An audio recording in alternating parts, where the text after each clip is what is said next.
I was sitting at gate C12, my suitcase tucked under the chair, watching travelers hurry past with that single-minded focus you see in airports. I'd been staring at the departure board for so long that the letters were starting to blur, but I knew my flight to Tacoma was still on schedule. The terminal smelled faintly of coffee and rain, the Pacific Northwest in early autumn, through and through. I unlocked my phone and opened the family group chat. The message I typed was plain, stripped of anything extra. Flight lands at 3 p.m. Can someone pick me up? I hit send and slipped the phone into my lap. Almost instantly, my mother's reply lit up the screen. Hope you land straight into your own mess. It was like someone had slapped me without warning. Not the kind of sting you rub away. It went straight to the chest, leaving that hollow ache behind. Before I could even process it, the read indicators popped up for Oren and Varel, my brother and sister. No follow-up? No. Sure. I can or will figure it out. Just a thumbs-up reaction from Oren that felt more like a smirk than support. I stared at the phone, the noise of the gate fading into a low hum. There's a certain kind of silence in moments like that, not the absence of sound, but the presence of something heavier. I'd been on the receiving end of her cutting remarks before, but this one carried an extra edge. A buzz interrupted my thoughts. A private message from my cousin Lisa. Heads up, Aunt Calvina's been telling people you're flying back because you're broke and looking for handouts. I read it twice, my jaw tightening. Lisa added, she's been saying it for days. Folks in town have been talking. It fit perfectly, like a puzzle piece sliding into place. Mom's message in the chat wasn't just thoughtless cruelty, it was calculated, the public opening to a narrative she'd been planting. In a town like ours, gossip didn't just travel, it settled in like moss, growing quietly until it covered everything. I typed back, thanks for letting me know. Don't engage with her on anything. Lisa sent a thumbs up, then nothing else. She knew better than to put more in writing. Sliding the phone back into my bag, I leaned against the seat. Out of the corner of my eye, I saw a young woman a few seats down answering a video call. Her face lit up when a child's face appeared on her screen. Grandma's here, she said into the phone, waving. I couldn't remember the last time my mother had smiled like that at me. The pre-boarding announcement came over the speakers. I didn't move. People began forming a line, shifting bags from one hand to the other. I sat still, letting the crowd thin before standing. My carry-on felt heavier than it should have as I made my way down the jet bridge. On board, I took a window seat near the back. The plane wasn't full, so there was space to breathe. As we taxied, I thought back to the last time I'd been home, a fight over selling part of the family property after Dad died. Mom had dismissed my input in front of Oren, her voice cold and final. You've always been trouble, Maribel. Always. I remember leaving that day with my father's old watch in my pocket, the one thing she hadn't thought to claim. Dad had been the warmth in that house. Without him, it was all frost. The engines roared and the city fell away beneath us. I pulled out my phone again, scrolling through the group chat. The message thread was short, just my request, her jab, Oren's reaction. I typed a 2-word reply. No worries, no sarcasm, no explanation. Then I set the phone to silent. In the quiet hum of the cabin, I thought about something Maya Angelou once said. Never make someone a priority when all you are to them is an option. I'd let myself forget that lesson more than once with my family. Today was a sharp reminder. The flight was short, but my mind stretched it out, replaying old conversations, moments when Mom had turned an opportunity for kindness into a demonstration of control. The warmth I saw between other passengers and their loved ones, little things like checking flight times or offering to bring coffee, was so far from my reality, it felt almost foreign. About halfway through the flight, the couple across the aisle started talking about the dinner waiting for them at home. Their teenage son would pick them up, they said, grinning about how he'd probably forget to bring a jacket in the rain.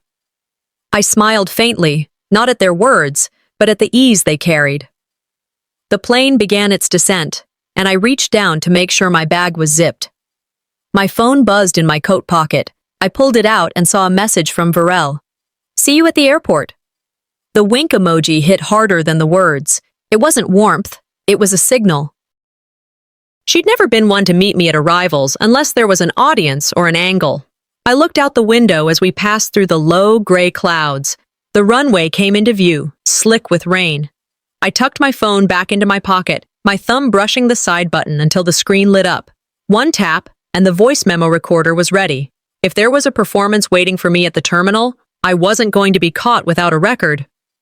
I took a breath, feeling that same mix of calm and charge I used to feel before walking into a difficult meeting at work. Composure on the outside, a plan forming underneath. We touched down with a smooth jolt, the engines reversing, the wing flaps groaning. As the plane slowed, passengers stood, reaching for bags, jostling in the aisle. I stayed seated, watching them shuffle forward. When the row ahead of me cleared, I stood, pulling my carry-on into the aisle. My phone was in my hand now, the recorder still open, but screen dark. I wasn't walking in blind. The air inside the terminal was warmer than I expected, a faint mix of brewed coffee and damp jackets. I stepped off the jet bridge, adjusting my grip on the carry-on and scanning the crowd beyond the security barrier. It didn't take long to spot her. Betrayal was impossible to miss, tailored coat in a shade that screamed money, hair in perfect waves, one hand resting lightly on her hip while the other held up her phone. The lens was aimed directly at me. Her smile was all teeth, tight and deliberate, the kind people give when they're about to sell you something you don't want. She wasn't here to greet me. She was here to put on a show. In a small town, you learn to read the gaps between words, the way someone holds their shoulders when they're lying, or how their gaze flicks toward an audience before they speak. This wasn't kindness, it was theater. I slowed my pace, running through my options. Call her out, pretend I didn't notice. My gut said, wait. Let her make the first move, and I'd see what she was playing at. As I walked through the sliding doors into the public area, Betrayal's voice rang out, high and bright. Look who decided to come home! Heads turned. A few people glanced between us, curiosity plain on their faces. I caught the faint click of another phone camera from somewhere off to my left, someone else recording this. Betrayal took a step back, still filming, making no move to help with my bag. Instead, she shifted the phone lower, angling it so the shot would catch my face from below. Every unflattering detail amplified. I knew exactly what she was doing. An image like that, sent to the family group chat, could be paired with any caption they liked. Heat rose under my collar, not from embarrassment, but from the effort of keeping my expression neutral. I curved my mouth into the sort of polite smile you give a stranger in an elevator and kept walking until I was close enough to speak without raising my voice. Afternoon, Betrayal, I said evenly. Travel treat you okay? She asked, tone syrupy, phone still in my face. Can't complain, I replied, and then let the pause hang. They wanted me to react, to give them something messy to share later. Not today. She fell in step beside me as I passed through the crowd. Let's get you out of here, she said, but didn't pocket the phone. You don't mind if I keep recording, do you? Just making some memories. I didn't bother answering that. The people milling around the exit were a familiar mix. Faces from church, the grocery store, the post office. A few offered quick hellos that carried an undercurrent of something else. They'd heard the rumor Mom had spread. So, Betrayal began as we walked, you're back for a while? The pause was loaded.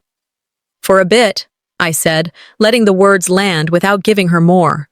She smiled like she'd expected me to elaborate and seemed almost disappointed when I didn't. Every few seconds, she glanced down at her phone, thumbs moving as if she were typing between shots, no doubt sending live updates to the group chat. Busy day for you, she said. I mean, you just got here and already Mom's got plans. Does she? Oh yeah, you'll see. I kept my stride steady, breathing slow. Let them watch, I thought. But I'll decide what they see next. When we stepped into the parking lot, the gray sky seemed lower, heavy with drizzle. She clicked the unlock button on her key fob, and the car chirped. As I reached for the handle, she spoke. By the way, Mom says you're still mad about that thing with the scholarship. You should have let it go. I froze, just for a second, before opening the door. The memory came back sharp as glass. Senior year, I'd earned a local scholarship, something I'd worked for months to secure. It was enough to cover books and part of tuition at the state university. A week later, Mom told me the funds were being redirected to a more deserving student. That student was Betrayal. It had been my first real lesson in how loyalty worked in our family, selective, transactional, and never in my favor. Back in the present, I shut the car door behind me, keeping my face unreadable. "That was a long time ago," I said. "Exactly," she replied, pulling into traffic. "So why hold on to it?" I turned my gaze to the window. They've been rewriting history so long, I thought, they've started to believe their own edits. We drove through Tacoma's older neighborhoods, the houses pressed close together like they were huddling against the damp. The sidewalks were slick, leaves scattered in copper and gold patches. Every block carried a ghost of a memory. Birthday parties I hadn't been invited to, summer evenings when Dad and I walked to the corner store for ice cream. Betrayal's voice cut through. "You always liked drama," she said, light and almost teasing. "Guess nothing's changed." I kept my tone mild. "Guess not." She laughed, like we were sharing a joke, but I filed the comment away. Every jab was a line in a longer story, and I was keeping score this time. My eyes drifted to the reflection in the passenger side mirror. Her phone was angled toward her lap now, but I'd bet it was still recording. As we turned onto the street leading to Mom's house, her phone dinged with a new message. She glanced at it, and a slow smirk spread across her face. "Mom's got people over," she said casually. "She thought you wouldn't mind making an entrance." I watched the familiar driveway come into view, the hedges trimmed within an inch of their lives, the porch light already glowing in the gray afternoon. My pulse stayed steady, but my mind was moving. If this was their stage, I'd make sure the script didn't go the way they'd written it. The door opened into a room staged like the first act of a play. Calvina's living room, with its lace curtains filtering the dim afternoon light, had been rearranged since I'd last seen it. Two of her closest friends sat on the love seat, Orrin leaning against the mantel like he owned the place, and a pair of community members I recognized from past events positioned in armchairs. All conversations stopped when I stepped in, their eyes moving from my face to the carry-on still in my grip. From behind me, Betrayal announced, "She's here!" in a voice that had the cadence of a grand introduction, not a greeting. The corners of her mouth curled just enough for me to know she was enjoying herself. I didn't need to be told this was orchestrated. I'd been placed as the last arrival, the center of a silent stage where every gaze measured and weighed me. They've staged this. I just need to figure out why. I set my bag down deliberately, not hurrying, letting the silence stretch. Calvina rose from her armchair, moving with the ease of someone who'd been waiting to perform her part. "Maribel," she said warmly, arms slightly open. The tone was sugar, but I could still taste the acid from her message in the group chat. 2 weeks ago, on the phone, she'd promised, "Don't worry, we'll take care of you when you get here." At the time, I'd let a small hope grow. Maybe she'd decided to mend things, to set aside the petty grievances. Standing here now, her friends positioned like an audience, I knew that promise had never been about care. It had been a lure, a way to draw me into a scene she controlled. I stepped forward, accepted the light embrace she offered, and murmured, "Good to see you, Mom." "Come in, sit down. We've been waiting," she said, gesturing toward a chair set slightly apart from the rest. A perfect spot for observation, and for scrutiny. I sat, smoothing my coat over my lap. The chatter resumed, now threaded with the kind of casual cruelty that wears the mask of humor. "Hope you packed light this time," Orrin said from across the room, his smile just shy of genuine. A friend of Calvina's chimed in, "It must be nice to take time off work, if you have one." I met her gaze for a fraction of a second, long enough for her to shift in her seat, before I took a slow sip of the coffee that had been placed on the side table beside me. Each jab landed clean, but I let them stack up silently, each one catalogued for later. When the conversation lulled, I stood and slipped into the hallway under the pretense of finding the bathroom. The kitchen was just beyond, and the low voices carried clearly. "She brought this on herself," Calvina was saying to one of her friends. "Maybe now she'll learn to stop causing trouble." The friend chuckled. "Best thing you ever did was cut her off." I stayed where I was, still as furniture, letting the words settle in my chest like stones. They weren't even trying to keep their disdain private anymore. They're not even hiding it.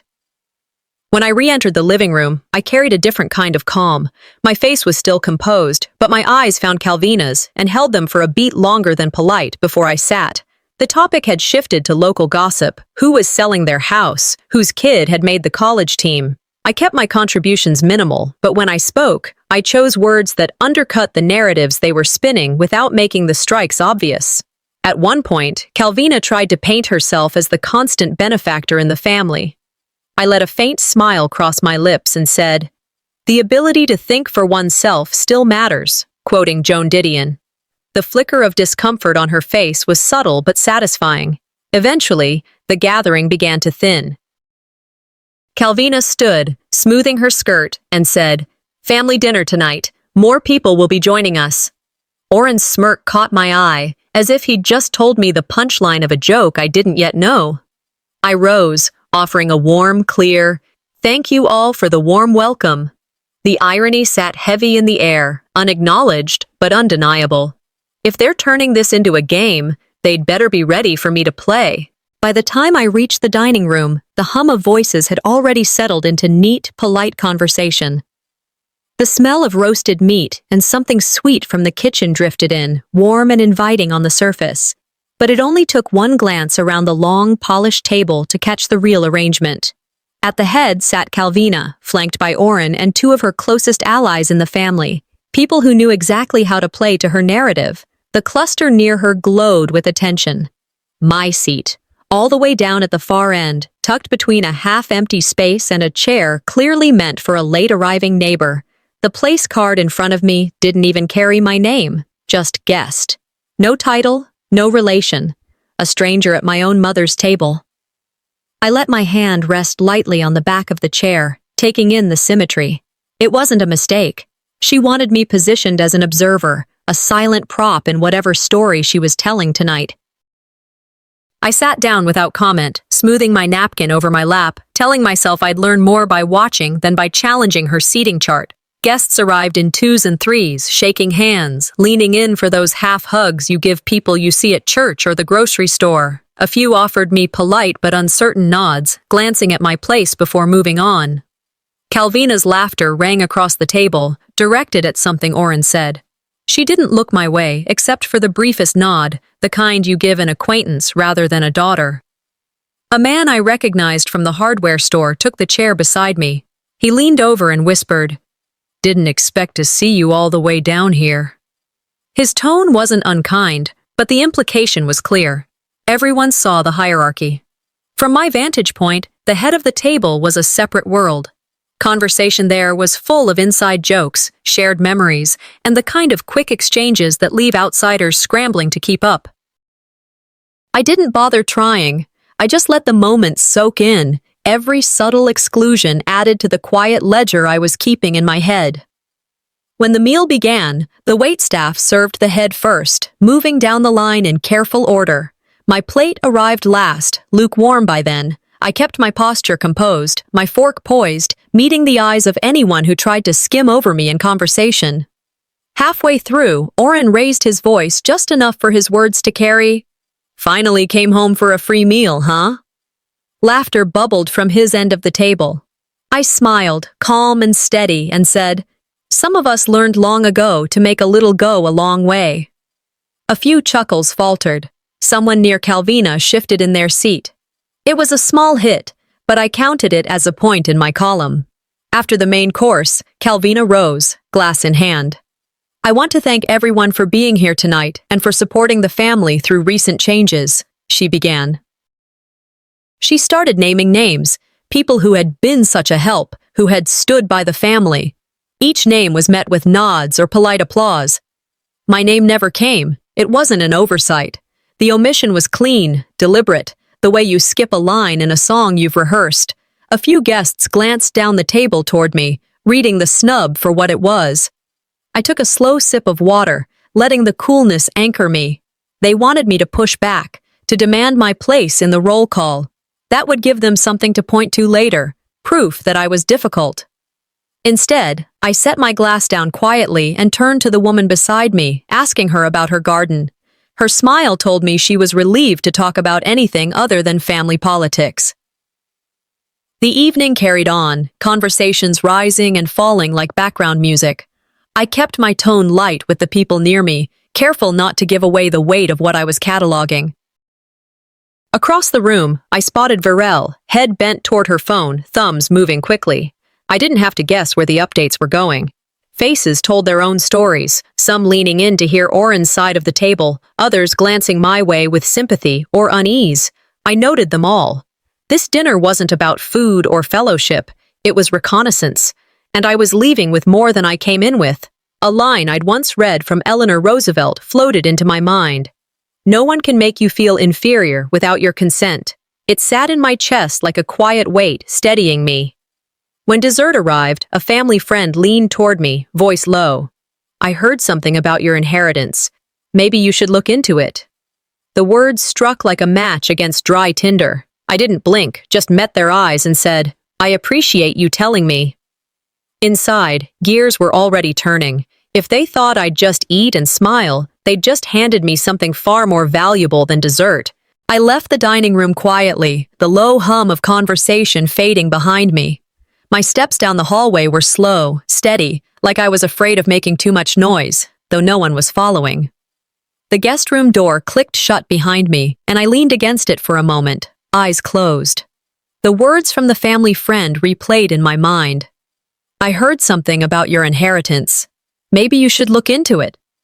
That wasn't the kind of comment you shrugged off. It was the kind you dissected, turned over until every possible meaning spilled out. I sat on the edge of the bed, remembering a conversation with my father years ago. We were in the garage, sorting through boxes, when he'd said, almost casually, I've made sure you'll have something solid, no matter what happens. At the time, I thought he meant emotional stability, maybe a little money set aside, but now, the way he'd looked at me, serious, intent, took on a different weight. If there was something meant for me, something tangible, it wasn't here. And if Calvina had found a way to get between me and that promise, she'd done it without leaving fingerprints. I decided right then. I needed confirmation before I breathed a word to anyone under this roof. The phone vibrated on the nightstand. Thora's name lit up the screen. Hey, I answered, keeping my voice low. Maribel, you need to hear this, she said. Word around town is your mom turned down a payout meant for you after your husband passed. My grip on the phone tightened. What payout? It was part of a military spouse benefit, she explained. A one-time payment. My source is from the Veterans Office, someone who's handled those cases for years. I walked to the window, staring out at the dark outline of the neighbor's house. I never knew anything about that. No one ever mentioned it to me. That's the point, she said. If what I heard is true, she made sure you didn't. Shock settled in, not the loud kind, but a cold, settling clarity. This wasn't just about her trying to humiliate me at dinners or seating me at the far end of the table. This was theft. They didn't just try to humiliate me, they took something that was mine. After hanging up, I sat at the desk, opening a notebook. I started listing potential sources for proof. The Veterans Office, my husband's old lawyer, boxes of papers still in storage. I wouldn't confront anyone yet, not until I had something they couldn't spin. Pulling my laptop closer, I combed through old emails. Nothing obvious came up, but I found a few messages from my husband written during deployments. Just making sure you're okay if I'm not around. The words hit differently now, heavy with intent. Another vibration from my phone broke my focus. A notification from the family group chat. Against my better judgment, I opened it. Oren had sent a meme, a cartoon figure lugging a sack labeled baggage, with the caption, "When you come home and bring all your problems with you." The reaction emojis came fast, laughing faces from Varel, an exaggerated eye roll from one of Calvina's friends. My pulse kicked up, but I inhaled deeply, forcing the air all the way into my lungs before exhaling slow. I took a screenshot. They think this is just petty cruelty. They don't realize it's building my case. I typed a message to Thora. I'll need you to help me set up a meeting at the Veterans Office. Soon. In the mirror above the dresser, my reflection looked back at me, calm on the surface, sharp underneath. "They've underestimated me for the last time," I said aloud, my voice steady. The idea of confronting them without warning felt sharper than anger. It felt like strategy. Tomorrow, I would start gathering the pieces. Later, as I got ready for bed, the sound of faint laughter drifted up from downstairs. Calvina's voice, Oren's low rumble, Virel's higher pitch weaving between them. I paused, straining to catch the words. Then, through the floorboards, "She has no idea what's coming." Instead of fear, a steady heat settled in my chest. If they want a game, I'm about to change the rules. The house was unusually quiet that morning, the kind of quiet that carries a weight to it, as if everyone inside is waiting for something to happen. I stepped into the kitchen and found Oren leaning against the counter, coffee cup in hand, smirk already in place. "Morning, little sister," he drawled, drawing out each word like he was tasting it. "Morning," I said, moving toward the coffee maker. He didn't bother with small talk. "Been handling some paperwork for Mom," he said casually, swirling his coffee. "Signatures can be tricky, you know. One wrong loop and people start asking questions." The smug tilt of his mouth was deliberate. This wasn't just breakfast conversation. It was a lure. I gave him nothing but a polite smile, pouring my coffee slowly, letting the steam rise between us like a curtain. Inside, my mind sharpened. This isn't just breakfast. This is bait. When he finally left, I rinsed my mug, setting it in the sink with deliberate calm. Then I walked down the hall toward the small office tucked off the main living room. "Need to grab a notepad," I called vaguely to no one in particular, just in case. The office smelled faintly of dust and lemon polish. A filing cabinet sat against the wall, bottom drawer slightly ajar. Inside, a folder bore my married name in block letters. My fingers hesitated on the tab before pulling it free. The first document made my stomach knot. A property transfer, my late husband's house, bearing my signature in a slant I'd never seen before. The date was from a time when I was overseas. Witness lines carried names I knew well, all from my mother's inner circle. I laid the papers flat on the desk, pulling my phone from my pocket. I took photo after photo, making sure each page's date and signature were crisp. My pulse pounded in my ears, but my hands were steady. This was more than a petty slight. This was proof. Back in the guest room, I locked the door behind me and sat at the desk, flipping through the images on my phone. Each detail was burned into memory. The initials in the margins, the notarization stamp from someone who'd known me since childhood. They'd made it look clean, airtight. I opened a fresh page in my notebook and began listing names, people who might help. Morwen Ketteridge's name went first. Thora had mentioned her once, a lawyer known for dismantling well-guarded lies. One piece of proof is powerful, I thought. Two pieces make it undeniable. As if on cue, my phone buzzed. A message from Thora. No greeting, just a link to the latest community newsletter. I opened it and scrolled. There it was. A photo from last night's dinner, the table bright under chandeliers. My seat, cropped out entirely. The caption read, "The Draycott family celebrates another year of unity," beneath a photo showing only Calvina, Oren, and Virel. It was a deliberate erasure, a surgical cut to remove me from the public record. I took screenshots from multiple angles, then saved the original file. Insult and opportunity in equal measure. I printed the photo and laid it next to the forged property transfer, slipping both into a folder.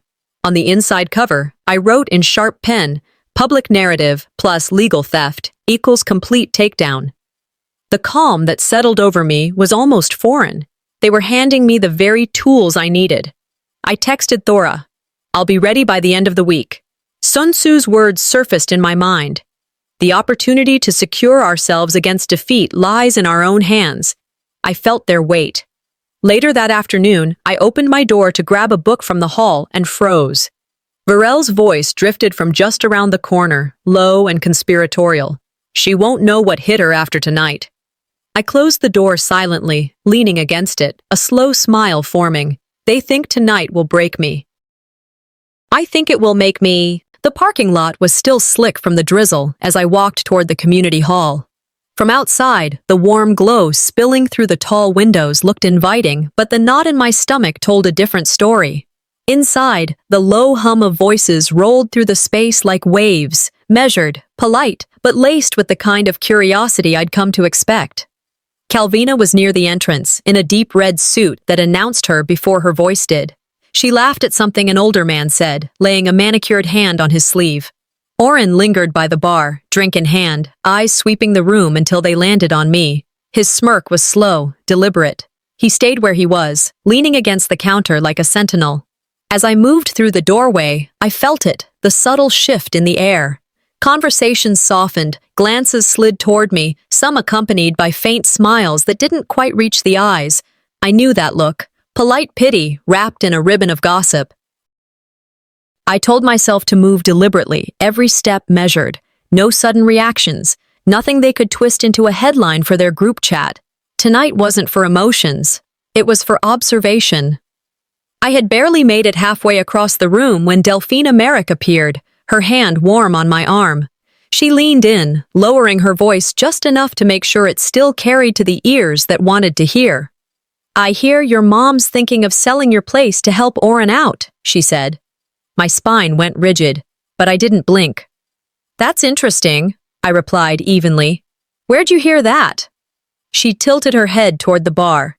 "It's been in the air all evening. Folks talk like it's already happening." Already happening. My late husband's house, spoken about as if it were a pawn piece in their next move. They weren't just making plans behind closed doors, they were normalizing the idea in public. So by the time I caught wind, it would be old news. If they're planting the seed, I need to uproot it before it takes hold. "Thanks for telling me," I said, squeezing her hand lightly before stepping back into the crowd. My mind was already shifting. This wasn't about slow collection of evidence anymore. This was about disrupting the story before it settled. I glanced toward the bar again. Oren was speaking with two men I recognized from the local real estate circle, their heads tilted in the easy camaraderie of business talk. Noted. Tomorrow, I'd be at the county office first thing, combing through property listings and sale permits. A familiar voice pulled me from my thoughts.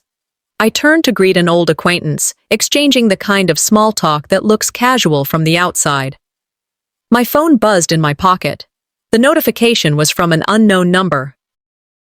I opened it to find a screenshot, one from the family group chat. Oren had posted a candid photo of me from earlier in the evening, eyes half closed, mouth mid-word. The caption read, "Guess who's back to stir the pot?" The reactions were quick, laughing faces from Varel, a smirking emoji from one of Calvina's friends. It wasn't the post that made my jaw tighten.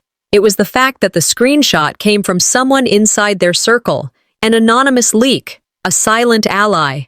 If they think this will shame me, they've forgotten I've already survived worse. Instead of retreating to a corner, I crossed the room to a spot near the center where everyone could see me. I greeted each person with warmth, locking eyes, asking after their families, their work. I let my presence fill the space they'd prefer me to shrink in. When someone steered the conversation toward changes in the family, I smiled and said, "Oh, you know how it is. Truth has a way of sticking around longer than rumors." I caught the faintest narrowing of Oren's eyes from across the room. Michelle Obama's words echoed in my head. "When they go low, we go high." I added my own silent amendment.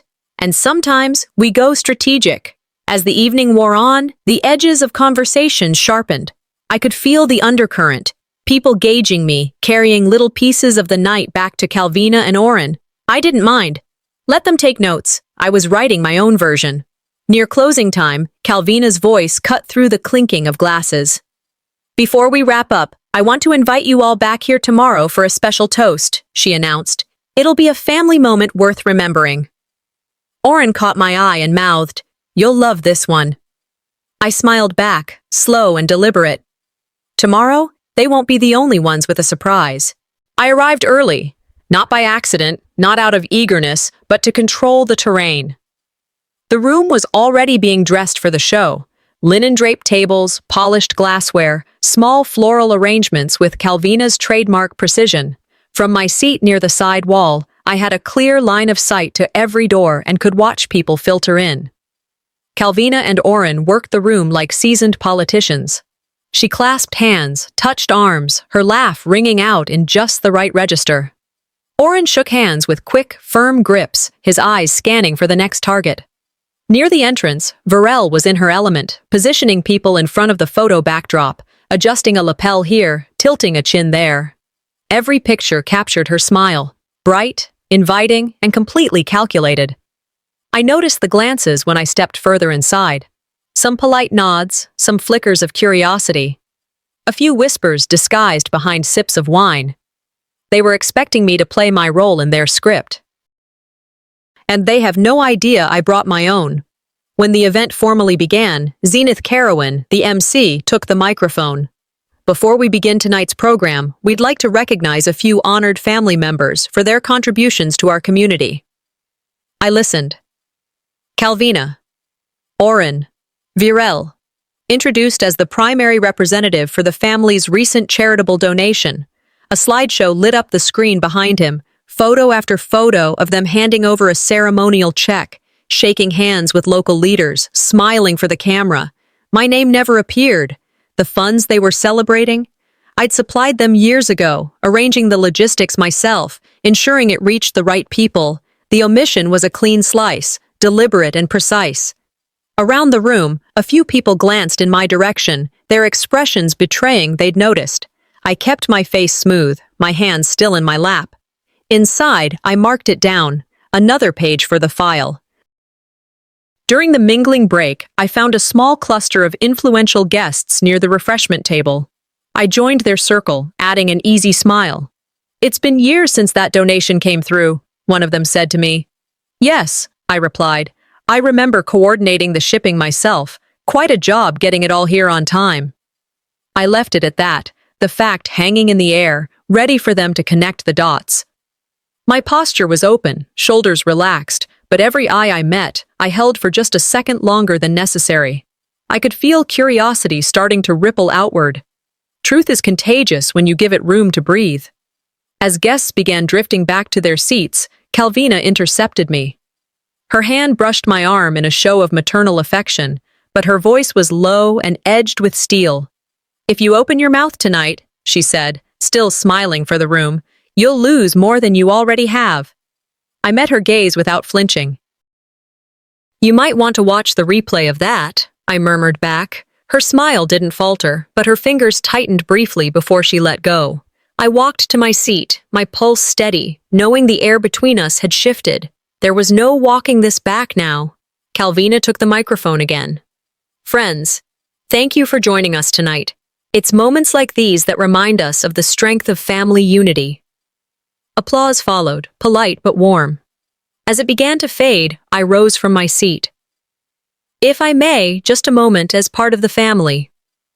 A flicker of surprise passed across a few faces, but I kept my tone even. "I want to thank you all for being here. And I'll say this, stories can change depending on who's telling them. But truth doesn't mind the light." I let that hang. It was enough. No accusations, no specifics, just a seed planted in soil, already turned by doubt.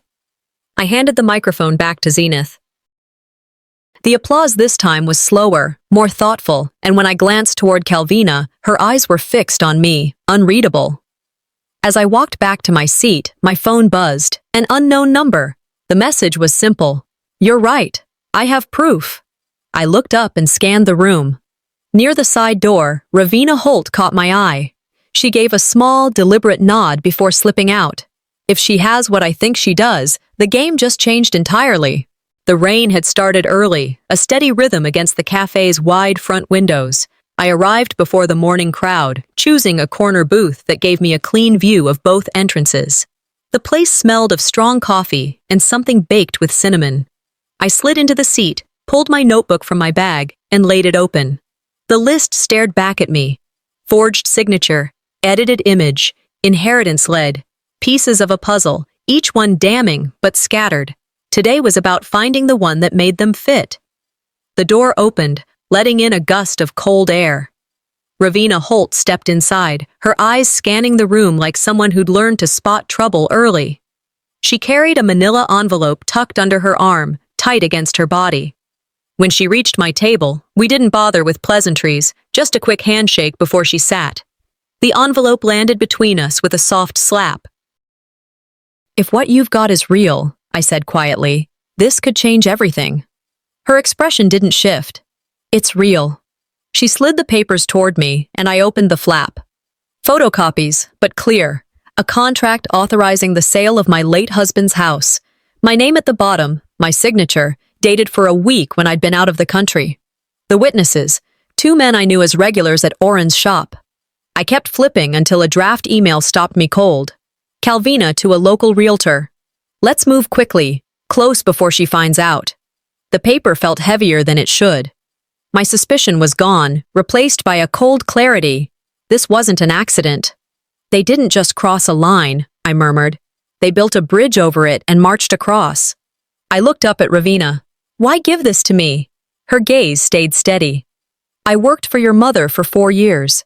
I saw how she handled things. I left because I couldn't stomach it anymore. That's not the same as risking yourself now." She exhaled. "I've been waiting for someone who wouldn't fold. You've already taken more hits than most would, and you're still here. I figured you'd know what to do with it." It wasn't friendship. It was alignment. Mutual benefit wrapped in thin trust. I could work with that. "You'll stay anonymous," I told her, "until we make it safe." Her nod was small but sure. She leaned in slightly. "I was at the event last night, near the stage. Heard Oren talking to one of his buddies. Said the papers were airtight and you'd be out on the street before winter." I sat back, letting that sink in.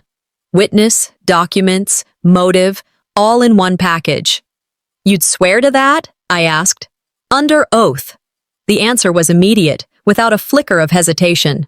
We pulled our chairs closer, the envelope between us, and started mapping out the path ahead. First, get certified copies of everything she'd brought me. Second, schedule a meeting with the Veterans Office about the benefit I'd been denied. Third, get in front of Morwen Ketteridge, the lawyer Thora swore could dismantle a lie in her sleep. "Do we go public?" Ravina asked. "Not yet," I said.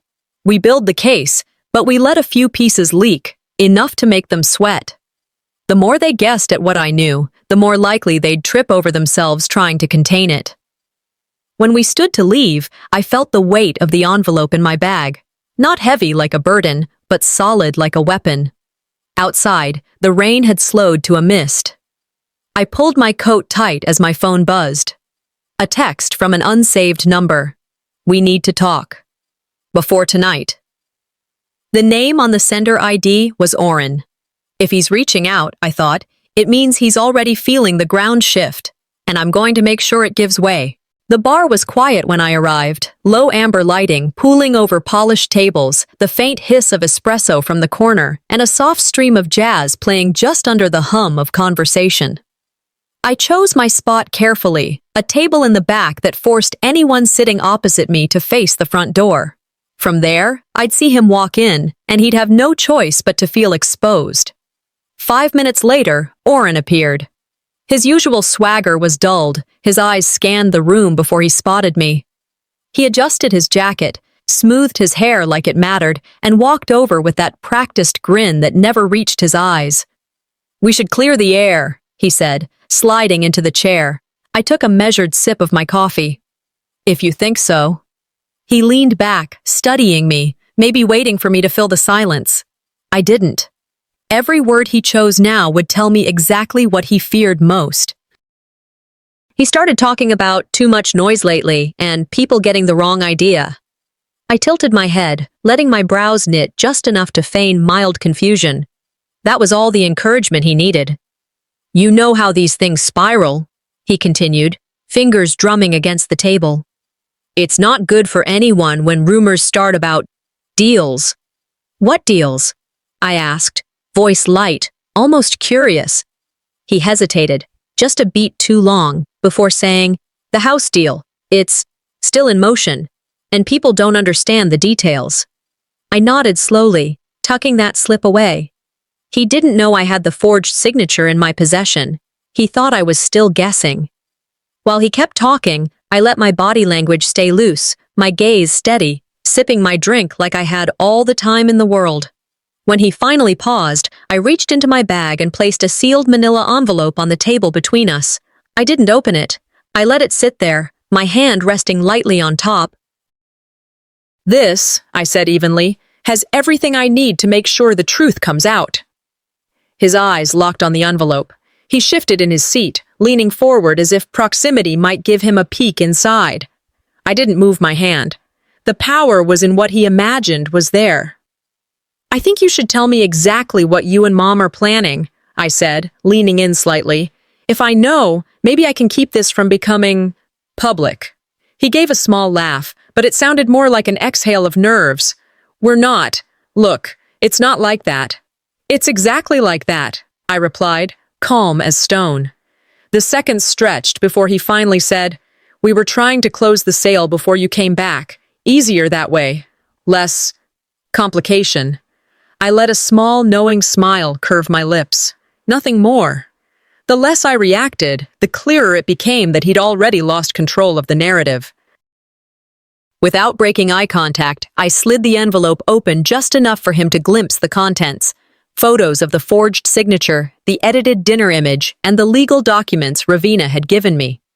One sheet came free, the email from Calvina to the realtor. I pushed it toward him. "I'm meeting with a lawyer tomorrow. You have until then to decide how much worse this gets." I stood, smoothing my coat, and left the envelope on the table. Let him sit there with it, imagining every page inside. Outside, the air was cool and damp, the drizzle settling on my hair. My phone buzzed, a message from Calvina. "We need to talk, tonight." I smiled to myself. The panic had spread. If she thinks she's calling the meeting, she hasn't been paying attention. I arrived a few minutes late on purpose, letting the rain-soaked evening stretch a little longer. The sound of it against the car roof gave me time to picture their faces waiting. When I finally stepped into the dining room, the warm light glinting off the crystal glasses, all eyes turned. No apology. I walked straight past the chair they'd set for me and took the head of the table. The scrape of the chair legs on the hardwood was louder than I intended, but it did the job. Oren's fork paused mid-air, and Varel's eyebrows lifted in a flicker of surprise. Calvina kept her smile tight, the kind you wear when the cameras are on. "Evening," I said, settling into the seat like it had been mine all along. "I appreciate you both inviting me to clarify things." I didn't rush the words. The silence that followed wasn't empty. It was thick enough to cut. Calvina broke it first. "We're all family here, Maribel. No need for outsiders meddling in our affairs." Her tone was sweet, but pitched to make the others nod along. "That depends," I said evenly, "on how you define family and meddling." Her lips pressed into a thinner line. I let the quiet build again, sipping from the water glass in front of me, forcing them to fill it. Oren tried next. "We thought it'd be better to talk things through, get on the same page." "I'm here," I replied, "to make sure the page isn't rewritten while I'm not looking." I reached into my bag and pulled out a folder, not the manila envelope I'd baited Oren with, but a neat tabbed binder. I set it on the table between us, flipping it open with care. "Let's start small," I said. "This, I slid the first sheet forward, is the property transfer with my forged signature." Another page. "This is the edited image from the dinner where my seat disappears entirely." A third. "Documentation from the Veterans Office about the benefit payment that never reached me." And finally, the printed email from Calvina to the realtor. I didn't raise my voice or press for a reaction. I just watched the weight of each page chip at their composure.